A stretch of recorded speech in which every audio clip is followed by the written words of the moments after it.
সুপ্রিয় শিক্ষার্থীরা, আজকে তোমাদের জন্য নিয়ে এসেছি উড রাদার এর ব্যবহার। আজকে তোমাদেরকে শেখাবো উড রাদারের ব্যবহার। উড রাদার এর ব্যবহার এর আগে এর অর্থটা জেনে নেই। এর অর্থ হচ্ছে বরং। উড রাদারের অর্থ হচ্ছে বরং, অর্থাৎ একটি জিনিসের চেয়ে অন্য জিনিসটি অধিকতর ভালো বোঝাতে উড রাদার অথবা অ্যাপোস্ট ডি দিয়ে এরপরে রাদার ব্যবহার করা হয়। ঠিক আছে, আচ্ছা, আমাদের বেসিক শেষ, এরপরে যাই। উড রাদার আমরা সাধারণত দেন থাকলেই আমরা উড রাদার ব্যবহার করে থাকি। দেন থাকলেই আমরা উড রাদার ব্যবহার করে থাকি, এটা হচ্ছে একটা নিয়ম। শেষ আরেকটি সহজ নিয়ম আছে, সেটি হচ্ছে সাবজেক্ট যদি একই হয়, সাবজেক্ট যদি একটাই হয় তাহলে কি হবে, সাবজেক্ট দেখো অনেক সময় কিন্তু দেন থাকে না, তখন আমাদের উড রাদার ইউজ করতে হবে। তখন আমরা কি করব, উড রাদার নেই, তাই আমরা শিখেছি যে উড রাদার থাকলেই দেন থাকলে উড রাদার দেব। এখন আমাদের দেন নেই, কিন্তু উড রাদার কীভাবে আমরা ইউজ করব, কিন্তু আমাদের বক্সে দেখা যাচ্ছে যে উড রাদার আছে কিন্তু দেন নাই, তাহলে আমরা কি করব? তাহলে সেক্ষেত্রে আমাদের করার জন্য দেখতে হবে যে সাবজেক্ট একই কিনা অথবা ভিন্ন কিনা। যদি একই হয় তাহলে তার স্ট্রাকচার হবে, দেখো সাবজেক্ট যদি একই হয় তাহলে তার স্ট্রাকচার হবে সাবজেক্ট প্লাস ভার্ব ওয়ান, অর্থাৎ ভার্বের বেস ফর্ম থাকবে, অর্থাৎ ড্যাশের পরে ভার্বের বেস ফর্ম থাকবে। ঠিক আছে, যেমন I dash work at home, আমি বরং বাড়িতেই কাজ করি। আই, দেখো আই হচ্ছে সাবজেক্ট, একজনই আছে। ঠিক আছে, কতজন আছে? একজনই আছে। এরপরে work, work at home, work হচ্ছে প্রেজেন্ট ভার্বের প্রেজেন্ট ফর্ম, তাহলে এটা বোঝাই যাচ্ছে যে এটা একই সাবজেক্টের ভি ওয়ান অর্থাৎ বেস ফর্ম আছে, তাই না, ভার্বের বেস ফর্ম আছে। তাহলে আমরা এখানে অনায়াসে উড রাদার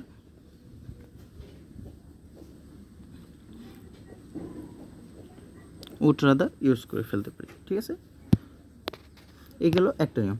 আরেকটা নিয়ম হচ্ছে যদি সাবজেক্ট ভিন্ন হয়, সাবজেক্ট যদি ভিন্ন হয়, সাবজেক্ট যদি ভিন্ন হয় তাহলে কি করব আমরা, সেখানেও তো দেন থাকবে না। তাহলে যদি দেখো সাবজেক্ট যদি ভিন্ন হয় তাহলে স্ট্রাকচার হবে সাবজেক্ট প্লাস, আমরা এখানে দেখেছি কি ভার্বের বেস ফর্ম হবে, আর আমরা এখানে দেখব পাস্ট সিম্পল, এখানে হবে কি পাস্ট সিম্পল ক্লজ, অর্থাৎ সাবজেক্টের পরে পাস্টের একটি সাধারণ একটা বাক্যাংশ হবে। কীরকম আসলে আমরা একটু দেখে নিই, এক্সাম্পল দেখে নিই। যেমন আই ড্যাশ ইউ, তাহলে দেখো সাবজেক্ট এখানে আছে আই আর এখানে আছে ইউ, অর্থাৎ দুইটা সাবজেক্ট, ভিন্ন সাবজেক্ট। তাহলে দেখো I dash you stayed at home tonight,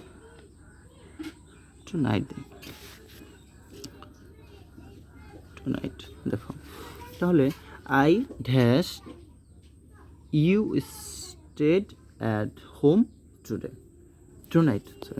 tonight হবে। তাহলে দেখো সাবজেক্ট ভিন্ন, এখানে আই এখানে ইউ, দুইটা সাবজেক্ট, কিন্তু এখানে দেখো স্ট্রাইড আছে, কি আছে? স্ট্রাইড পাস্ট, তাহলে দেখো পুরোটা কিন্তু একটা পাস্টের একটা বাক্যাংশ। তাহলে সাধারণ বাক্যাংশের জন্য আমরা কি বলেছি, যদি ভিন্ন সাবজেক্ট হয় আর ড্যাশের পরে যদি সিম্পল ক্লজ থাকে পাস্টের, তাহলে আমরা ব্যবহার করব উড রাদার।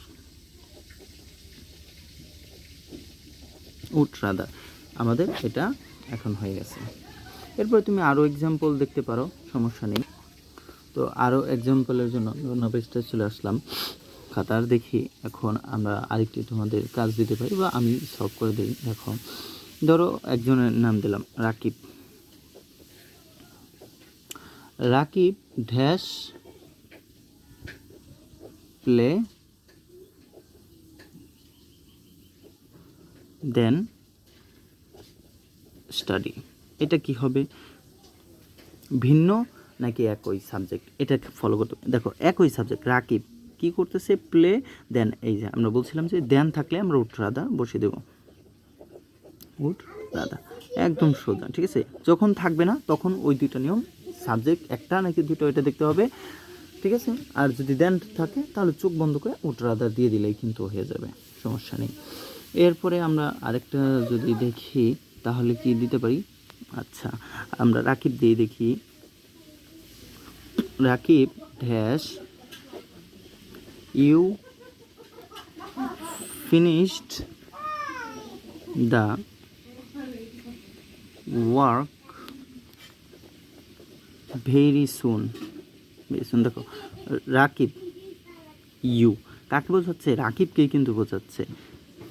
দেখো Rakib dash you finish the work very soon. এখন এই ইউটা কাকে বোঝাচ্ছে, রাকিবকে নাকি ভিন্ন কাউকে? দেখো Rakib dash you finish the work very soon, Rakib কিন্তু আরেকজনকে কিন্তু সম্বোধন করে বলতেছে, অর্থাৎ ভিন্ন। রাকিব হচ্ছে ফার্স্ট পারসন আর ইউ হচ্ছে সেকেন্ড পারসন, অর্থাৎ একজনকে বোঝাচ্ছে না। এটা কিন্তু বাক্যের দিকে চাইলে কিন্তু বোঝা যাচ্ছে যে একই জনকে বোঝাচ্ছে না। তাহলে কি হবে, ভিন্ন বাক্য কি আছে, পাস্ট। কিভাবে পাস্ট, ফিনিশড। ঠিক আছে, তাহলে পাস্টের আছে, তো ফার্স্টের আছে, তাহলে আমরা এটাকে কি ধরে নেব, প্রথমে ভিন্ন ভিন্ন দুটি সাবজেক্ট এবং পরে যেই বাক্যাংশটি আছে এটা সিম্পল পাস্টের আছে। ঠিক আছে, দেখো পাস্ট ইনডিফিনিটে আছে, তাহলে আমরা এখানে চোখ বন্ধ করেও দিতে পারি উড রাদা। আমাদের এটা হয়ে গেছে। ঠিক আছে, এরকম কিছু প্র্যাকটিস করলে তোমাদের কিন্তু হয়ে যাবে। আমি আরেকটা দিয়ে দিই, তোমরা নিজেরা প্র্যাকটিস করো, প্র্যাকটিস করে কমেন্ট বক্সে তোমরা দিয়ে দাও। যেমন শি ড্যাশ হার ফ্রেন্ড